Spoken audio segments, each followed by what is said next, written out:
Welcome back to another episode of Built and Backed. Joining me today is Marie Guzzi, who's focused on building leveraging community for early stage startup founders. Through Dalmatian Ops, she gives pre-seed and seed founders time and energy back to focus on product and sales by taking over their business operations. As co-founder of the nonprofit Agora Initiative, she's created a platform in Washington, D.C. that gives women founders not just capital, but networks and visibility. Anne Marie, welcome to the show. Thank you. I'm excited to have you here, and I would love to start off by having you share with our listeners more about who you are and what you do. Yeah, so I think you gave a pretty good overview there at the top, but I spend a lot of my time just in and around the early stage startup world. I grew up in product management at later stage tech companies, always found myself getting drawn into the 0 to 1 things. And so kept wanting to go earlier and earlier with the companies and the founders that I was getting to meet and work with in a day to day. About 2.5 years ago, that led to me launching my consulting firm, Dalmatian Ops, where I work with pre-seed and seed VC-backed startup founders. And around the same time, that's also when I founded co-founded the Agora Initiative, where we help support kind of female founders at the earliest stages of their building, helping them raise that first round of institutional capital. So I spend just a lot of time thinking about how do you help these early stage founders build the best version of their business? How do you help surround them with really great people? How do you make sure that they're able to focus on the right things and do the right things with their time? So doing that across kind of a number of different ways. Absolutely. And so with Dalmatian Ops specifically, what is really like your core service offerings, really where you really step in and support these early stage founders? Yeah. So I think my overall thesis with Dalmatian, and I landed here through some kind of trial consulting, doing some other things. My background's in product, so I get the first question from a lot of people is, why don't you do product consulting? Um, to me, it's more important that I work with really early stage companies than it is the work that I do for those early stage companies. Because it's really supporting the founder that I care about. That's the thing that gives me a lot of joy, energy, and fulfillment. I did some consulting projects for really early stage companies, and I think there's a time and a place to bring in a product consultant. But in an early stage company, the work that I like doing, just like customer discovery and the kind of strategy work, I really strongly believe that that needs to still sit with the founder for kind of as long as possible. And that's going to be what helps make the company successful in the long run is if the founder holds on to that vision and holds on to that product work for as long as they can. So I actually kind of did a few projects and I realized that I was like, oh, like there's like actually a values misalignment here for me to be coming in and doing product work when I actually think that the thing that I think is true is that I shouldn't even be here in the first place. So instead, I talked with a lot of early stage founders, and the kind of overall thing was I just feel like I keep getting pulled away from the work that matters by this other stuff. And when I dug into what the other stuff was, it was almost all operational. So stuff to do with people, stuff to do with finance, stuff to do with setting up systems to support their core business. All work that needs to happen well, needs to be competently executed isn't necessarily the highest and best use of the founder's time, but the founder is the one doing it because they're not going to have the engineer they just hired do it and things like that. So where we come in is really with that strong point of view of like I want to keep the founder selling and I want to keep the founder building. Let me do all the stuff that's not those two things. And what that tends to look like is taking over the back office. So being kind of their almost like their API into their back office. So I'm the point of contact that they want to talk about people, they want to talk about finance, they're coming through Dalmatian. We're not necessarily fulfilling all of those functions, right? Like there's a time and a place to bring in a bookkeeper and a PEO and things like that, right? Those are solved problems in the marketplace. I don't want to solve those problems from scratch, but Yeah. I will help them get to the right answer on vendor selection, on managing their vendors. There are some functions we'll own wholly in-house until it's ready to be outsourced, things like that. The back office work helps us get to know the business really well and helps us spot where there might be some operational challenges in the core business. So people in finance will kind of almost fully own and execute. So it's not just advisory, but it's also kind of that execution work as well. On the kind of core business side of product operations, sales operations, kind of an operational layer that supports those two functions, what we'll do is help the company recognize when they're at an inflection point and then what are the systems you need to put in place for that inflection point. But we'll really have them manage them from then on, right? So Mhm. classic example here is often when I start working with a founder, it's founder-led sales. They're doing enterprise contracts. They're running this all out of their inbox in their head, maybe a spreadsheet. They're wanting to start to understand their sales pipeline more. They're wanting to think about what it would look like to bring on sales support or to automate some of that work. step one of that is having a CRM, right? The data has to be somewhere that is tracked and is consistent and is standard. So helping them recognize they've hit that point, helping them find the right CRM for the job, helping them get it set up, but then they own it, right? In the day to day, I'm not, my team's not in there updating the CRM for them, things like that. They're still owning that core function of sales, but we've helped them recognize that, like, hey, you're at this point of the business now, and you need to be thinking about how you run your sales process in a different way. Yeah, and that's a good point that you bring up is that for founders, like what works for them in the very beginning isn't always going to work for them as they Yep, continue to grow and scale. And so you just shared a really good point there is like things might always not be the best solution, but that's where you and your team step in is to really help to identify those roadblocks or bottlenecks and then provide the solution to move them forward. 100%, 100%. And then an interesting phenomenon happens in the reverse, where some founders that we work with are prone to over processing. So they'll have something that they're doing maybe twice a month or something like that, and it changes every time because the startup is a moving target. And they're coming to us going, "How do I automate this?" And I'm like, "There's no point in automating it because the next time you do it, it's going to be a little different. You don't do it often enough, and this isn't something that actually we need to put process on. It's a waste of your time to think about it like that." So sometimes we're talking people down from process too, right? They've tried to do something too mature because they're copying it from another company they saw, or what a founder friend they said they told them to do, or what past company they worked at, and they haven't recognized that they're just not at that level of need. So it's putting in process when it makes sense, but it's also stripping it out when it doesn't make sense. Yeah, and actually that's a great reminder too, is that sometimes things might change and Yep. being able to identify when things need to be changed is important as well.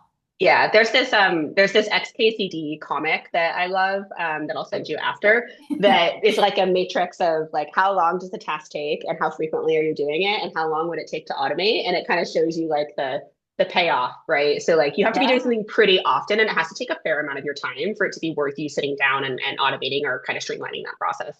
So I actually send that to a lot of the founders I work with, and I'm like, this is how to think about what it's worth trying to systematize. And they're like, oh, okay, okay. Totally. And I'm wondering too, you probably have come across founders who likely have a hard time of letting go of some things. And I'm sure that there's founders listening to this episode as well who can relate to that, where like when it's their startup feels like their baby and something is like they're 100% owned by them, they can kind of struggle with like letting go of some things. And so I'm curious to hear your advice around that, with just being able to be comfortable with letting someone else step in and support. Yeah. Yes and no. So I think because of the nature of the work that I do and because of the nature of how we find our clients, which is largely referral, we are mostly working with a population of founders who have like already raised their hand to somebody and been like, I need help and I need to delegate. And that's how they ended up getting connected with us. So the average founder that we're working with told a fellow founder, their investor, right? Somebody that they trusted that, hey, I'm overwhelmed, I need help. And then that person recognized, oh, I think the help you need is what Dalmatian does. And then they connected us. So almost all of my business, actually all of my business comes in through kind of warm referrals like that. And so I'm getting a bit of a pre-screen for a population that does want my help and has already recognized they need my help.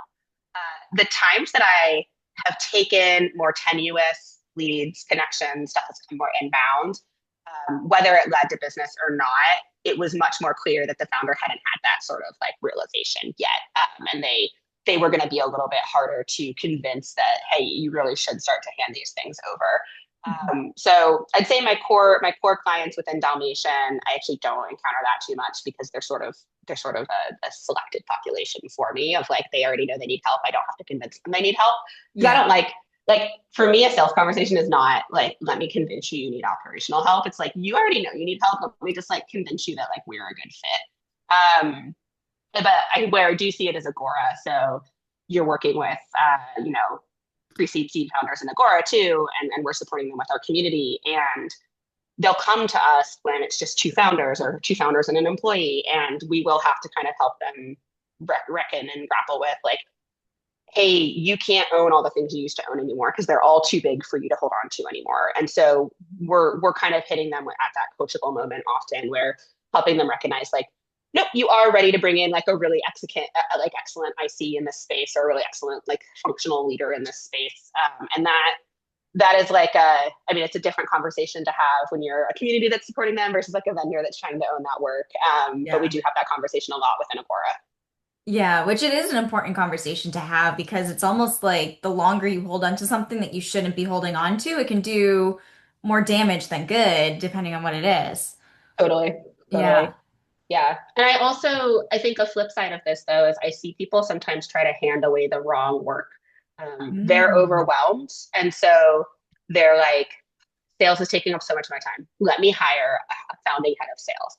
And often that is not the right answer. It is something else they need to give away, not the hard job of sales, right? They're not actually at a point where they have a playbook and it's working and they're ready to hand it off. But maybe they should be bringing somebody in to help them with their like content strategy, right? And like showing up and like their thought leadership on LinkedIn.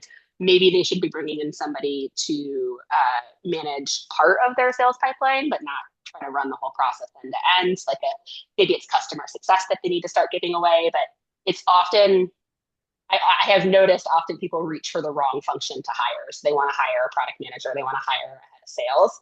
And I think that, I said that at the start, I think they should hold on to those for as long as possible. So they're reaching for the wrong function to hire. They do need to hire, they do need to give something away. They just kind of like misidentified which part of the business they should be giving away. And I have to help them. I do navigate with my clients a lot where they're like, I need to bring in a founding head of sales. I need to bring in a founding head of product. And I'm like, nope, no. There's so many other jobs you should give away before you give away that job. Totally. Yeah. And I'm really glad that you brought that up because that's one thing I was thinking about is like, and of course you walk your clients through this, but like, how do founders know what really should be prioritized with handing off first? Like, do you walk them through a certain process with determining that? Or I'm curious to hear your perspective on it. I think it's so idiosyncratic to the business and to the founder, but I think the general frame that I use is what is the work that you as the founder can like most uniquely do to move the business forward. Hmm. And that's the work they should continue to own. And the stuff that is important but doesn't need to be the founder, and more of those things grow over time, right? Like over time hopefully the whole business can run without the founder, but early stage, right, certain functions it is important that the founder stay really involved in. So helping them recognize like if you've got a playbook that's working for the most part, that's a good candidate for something to hand off to somebody, right? To then grow it and scale it and make it something really, really powerful. If you're still trying to figure out what works in a space, that's kind of where the founder, I think, needs to sit and work through it. And you see this, there's some companies where you'll see this via like one of the co-founders will do like tours of duty in different disciplines. I have a friend who I think his company is like a Series B company now, but you'll look at his LinkedIn and he was like head of people, head of product, head of end. Like he jumped around the business, basically like parachuting into the part of the business, solving the like messy problems, getting it kind of mostly stood up to a good spot, and then stepping over to a new messy part of the business, handing it off to a functional leader. And I think that is actually a good reflection of this like, okay, get it to a good spot, then find somebody to help run it. But if it's still in this like super unformed, messy, uncertain space, I think that's where it's most valuable to have the founder still be really engaged. Yeah, and I love that idea of like stepping into each of these disciplines and like being able to really improve it before moving forward. And I also think it sounds like it helps the founders to understand what's even going on because it's almost like how can you hire someone to help with something if you're not even sure what's even happening in that Yep, discipline? yep, exactly. Um, I think another example of the knowing which discipline to hire for is I have a client that has brought in product help, and the person that they brought in is great and is doing great work, but it requires a lot of back and forth with the founder and the product person because the founder still holds a lot of the vision. And Yeah, what's actually eating up a lot of the founder's time is this like client success, client management work that he's still doing. And I think that's actually the easier role to hire for, and he should be hiring for that role. And like we're kind of working through that, but there's I think there's a lot of examples of kind of jumping to hire the wrong role and not identifying the right thing to hand off. And then I think that the having to sit in the function to really understand what you need to hire for is important as well. totally. And I'm curious to hear like if you can share some success stories of founders that you've helped like with having tangible results from you being able to step in and support with these ops pieces. Yeah, I think the biggest thing for me is after like a month or two of working together, I start to hear kind of feedback from a client of like, oh wow, I like can actually dig in on sales. I can actually dig in on products. And I have like verbatim quotes that basically say that from various clients that are like, okay, like I have infinitely more time to invest in moving the business forward because I'm like so not worried about keeping the business running anymore. And I know that you guys have that handled.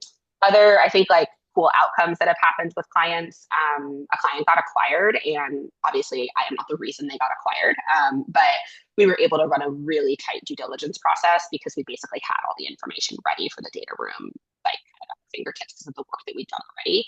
And then I was able to like truly be, I think sometimes an acquisition process is really hard for a founder to run because they have to maintain optionality, keep growing their business, Hmm. and also be running this like secretive process in the background that none of the team knows about. And because I was like a trusted kind of third party, right, they were able to read us in on the fact that this was happening.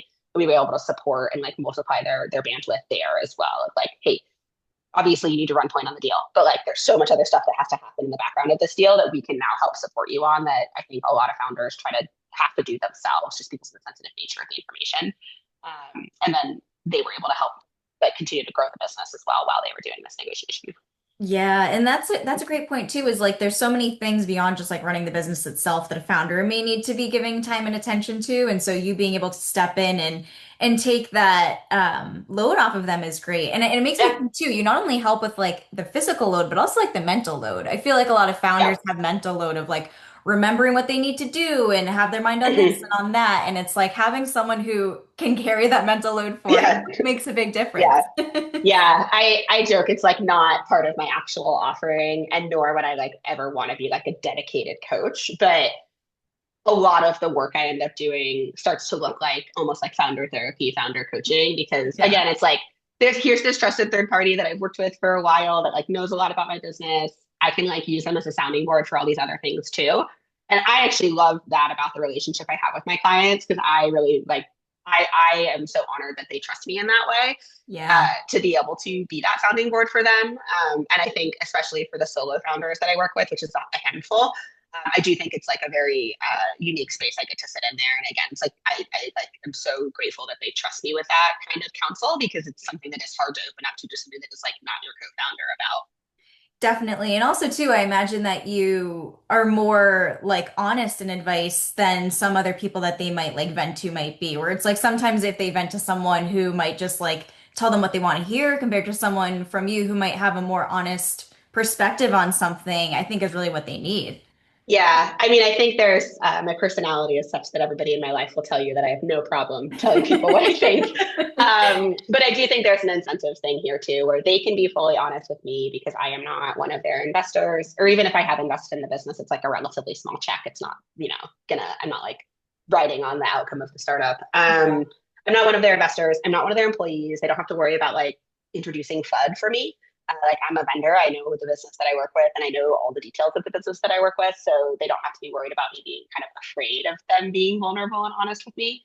So I think it's there, like they can be more transparent with me because of the role that I sit in. But then on the flip side, like you said, like because of the role that I sit in, I can also be more honest with them back because I'm not an employee who's like worried about what my boss thinks of me. Obviously I like want my clients to want to keep working with me, but at the end of the day, if I told a client something they didn't want to hear and that meant they didn't want to work with me anymore, like I'd be okay with that. Like that'd be Yeah. fine to me. And I'm not an investor, so I'm not like telling them something because it helps my numbers, helps my outcome, helps my fund, right? Hmm. And so I do think I can generally be pretty not just because of who I am, but because of the role I sit in, pretty honest. Definitely. In addition to the support that you do with founders through Dalmatian, you also have Agora. And so I'd love to hear more about that and also how you got the idea for it. Yeah, idea I cannot take credit for. So I kind of joined in on something that was already starting to get off the ground. But it is been super, super fun to be part of. So Agora's whole mission is around helping early stage venture backable female founders, like located here in DC, that's where I live, located here in DC, Maryland, and Virginia, help them raise that first round of institutional capital. And the reason we're focused there is because everybody knows that like 2% of venture dollars go towards female founders stat. Mhm. That's been out there for 2 decades, I think, and the number hasn't really changed year over year. I think it was still 2% this year. And there's a lot of factors to that. There's, you want more hands and more money in the hands of female capital allocators, right? And there's great organizations working on that. But we think that one of the challenges is you're not getting enough female founders funded at the first kind of stage. And Mhm. so if you're never making it into the venture pipeline, it's impossible for you to then raise those like larger dollar amounts later. Because if you look at the actual like dollars flowing towards female founders by stage, it is getting better over time. It's just that there's not enough founders entering this top of the funnel, right? There's not enough founders at the seed and pre-seed stage. So there's never going to be enough founders at the Series D stage, right? Because you have to have done step one to get to step five. So we're focused on opening up the top of the funnel. We're focused on finding and supporting really great founders in this region and helping them understand, should they raise venture? If they want to raise venture, when is the right time? What's the right kind of approach? And then who do they want to raise from? And making sure that they get connected with highly aligned kind of partners on the capital side so that they're giving their business kind of the best chance of success and growth and kind of moving forward to future funding. That's our mission. The idea for it came from my co-founders. So Kelly O'Malley and Amelia De Sorrento are both fantastic and could not do that without them.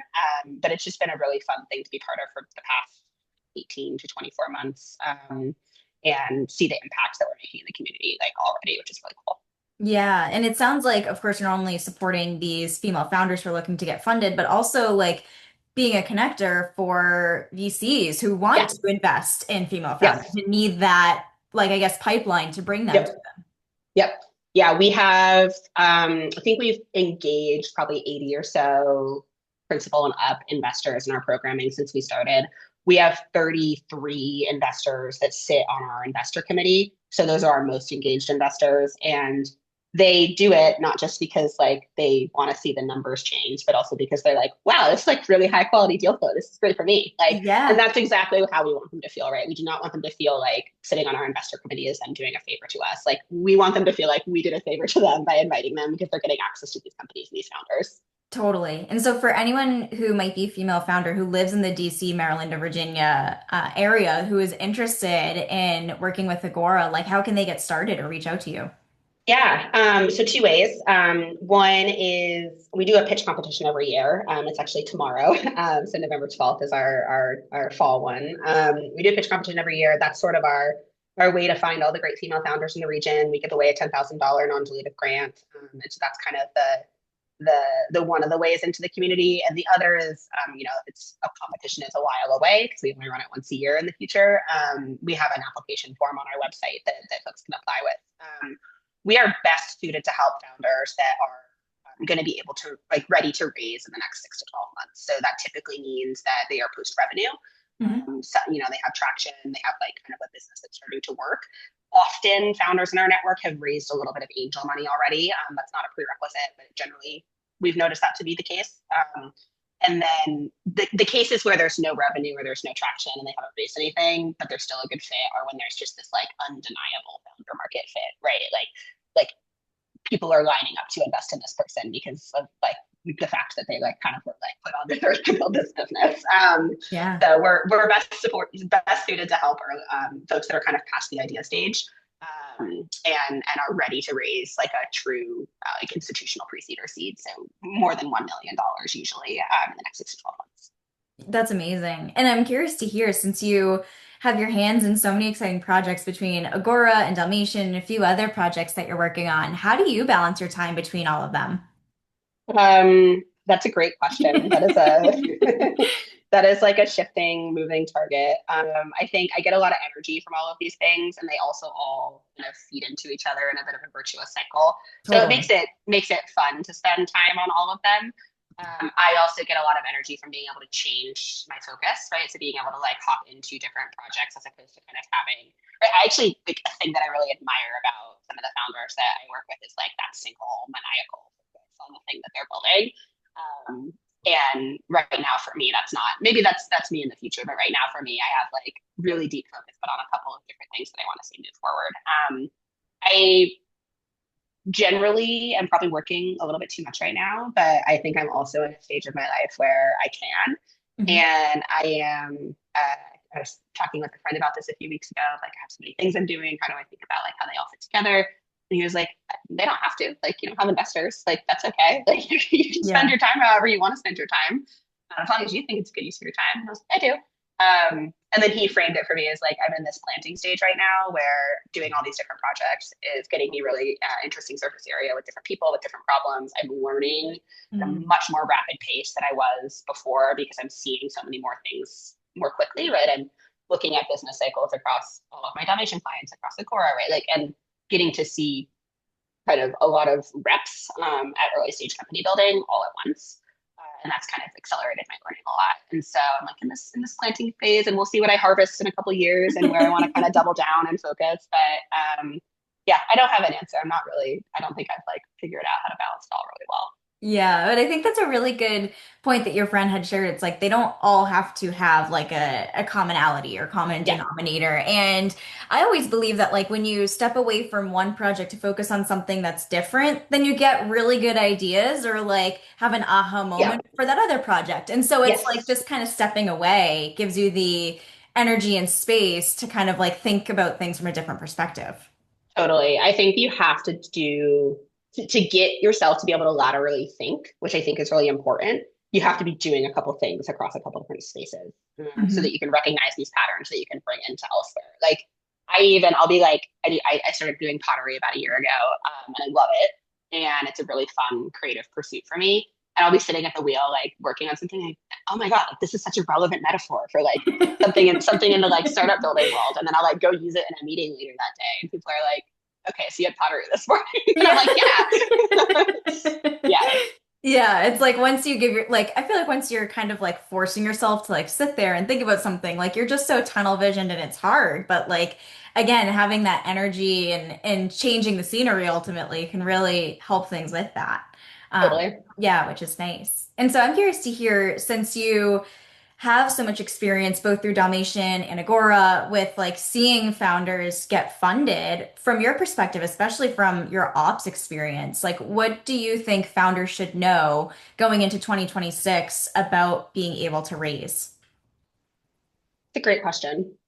Um, I think there's two things that I see a lot across my angel investments, across my clients, across Agora, across friends that have successfully raised. And one is understanding how much of early stage fundraising is about two things, storytelling and relationships. And I Mhm. don't mean storytelling in a way that like it's a fake story. Like I'm not saying like tell a fiction, but that the way that you present yourself and your information in a way that is compelling and clear and succinct is so important to whether you get that first meeting with a VC, whether you get that second meeting with a VC.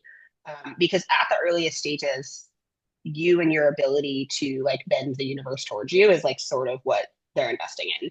And so if you can't tell a compelling story about yourself and your business, how are you going to sell, right? How are you going to recruit? How are you going to get future investors? And so having a really, really solid narrative is really important. And then having a network that can help you tell that narrative as well. And making sure that like people in your network are armed with that narrative too. And then the other piece is understanding that I think a lot of founders that don't come from the tech world, like the venture back tech world, and they didn't like grow up in that space, have this perception that they need to chase investment. And I really like encourage people to flip that and be like, nope, capital is the commodity. Like you are the scarce resource in the market. Like high quality, competent founders building really important businesses is the scarce resource in the venture market, and you need to act like it, right? Like don't be like begging for a meeting with a VC. Like they can sense that. They are actually the commodity, right? Like you can take capital from anybody, and I mean, people like to offer differentiation and be like, "We'll help you with your go to market. We'll help you with your," and they will. But Mhm. ultimately, like you mostly just need their money, and all of the money is kind of the same, as long as it's not actively harmful to you. And so, just that narrative flip in the founder's head of like, oh no, I am the thing that is driving this market, right? And this market Yeah. doesn't exist without me is a really powerful mindset shift that when I see people make that mindset shift, like you can see the kind of energy of their fundraise shift as well, because people are like coming into conversations with a very different mindset and energy and confidence. I love that. And especially too, I'm sure having that mindset shift also prevents them from like working with the wrong investor. Like they don't have like Right. that sense of desperation. They're just like jumping on any deal Right. that's offered to them. And so they can Yeah. be more intentional about who they work Yeah. with and why. Yeah. And I think part of that is thinking that you need the investor's permission to build the business. And there are certainly businesses that are incredibly capital intensive and you do need early investment to make them happen. But I also encourage people to think about ways that they can like structure their lifestyle, ways that they can structure the earliest days of their business, but let them not need permission from somebody to build it, right? Yeah. Don't make yourself structurally reliant on raising money to build your business. Like raise money because it's going to help you like pour gas on the fire. Don't raise money because you personally need runway, right? Like let's figure out other ways to get you that so that you're not, to your point, like, which is a great one. Don't raise money from the wrong partners. Don't raise money from folks that are going to have predatory terms or that you don't want to work with them for a decade. Mhm. Find ways that's optional to you. And that when you're taking capital, it's because you really, really want it and because it's going to like really help you get to this like inflection point in your business. Absolutely. And to your point that you brought up about the importance of building relationships, I am curious to hear if you could give a shout out to someone who's doing something cool in tech right now. So someone who you admire or is working on a project that you've really been inspired by. Oh, so many. And I was gonna say, this is a loaded question for you. Yeah, yeah. Let's see. Um, this is a full disclosure. I'm an angel investor in this company, so I'm hyping them up a little bit. But I think that folks that are trying to change the way that early stage money moves is really powerful and important. So I invested in this founder, Cheryl Kelland, I think probably 2 years ago. Just got to meet her in person for the first time about 2 weeks ago when she visited DC. We threw a little like kind of breakfast to bring together the angel community with her here. And I think just the way she's thinking about like changing how early stage companies get funded changes the companies that get built. And so she's thinking through how can I help bring down the entry check size, not because she can expand the class of accredited investors, right? Accredited investors are a definition set by the FTC, and she's not trying to change that definition, but the ability to participate at the lower end of that definition is pretty hard right now. So to be an accredited investor, you need to either be making a loan over 200K, jointly with your spouse over 300K, or you need to have, excluding your home, over $1 million net worth. At the lower end of that for the salary, you really actually can't afford to do very much angel investing if the entry check size is high, right? And if you have to write like a $10,000 check, you can only write one of them at that size responsibly. And that's actually a really bad way to build an angel portfolio because angel portfolios only work when you have a lot of diverse investments. And so you start to get the effects of portfolio theory. And so what she's doing with other folks that are building kind of angel platforms, angel communities, things like this in the space is lowering the check size, right, for entry. So because of how she structures her deals on her platform and how they've also figured out how to do kind of community source diligence, you can write a $500 check, which means if you have $5,000 to invest in angel investments, you can actually build a diverse portfolio off of that, which is huge. And that introduces not by changing the definition of accredited investor, but just by increasing the ability to play of already accredited investors, totally changes the face of who's funding companies. So I think Play Money are doing really cool things right now. I love it. That's a good one. Anne Marie, this has been such a fun episode, and I've so enjoyed having you come on to share everything you're doing in all of your projects. And I'd love to have you share with our listeners where they can find you online in case they'd like to connect. Yeah, I am on LinkedIn, Anne Marie Guzzi. I think I'm the only one on LinkedIn. And then I'm on Twitter, AM Guzzi. And those are kind of the two places I do most of my writing. Perfect. And I'll link to those in the show notes that our listeners can find you from there. But thank you so much again for coming on this week's episode of Built and Backed. Awesome. Thank you, Ashley. This is great.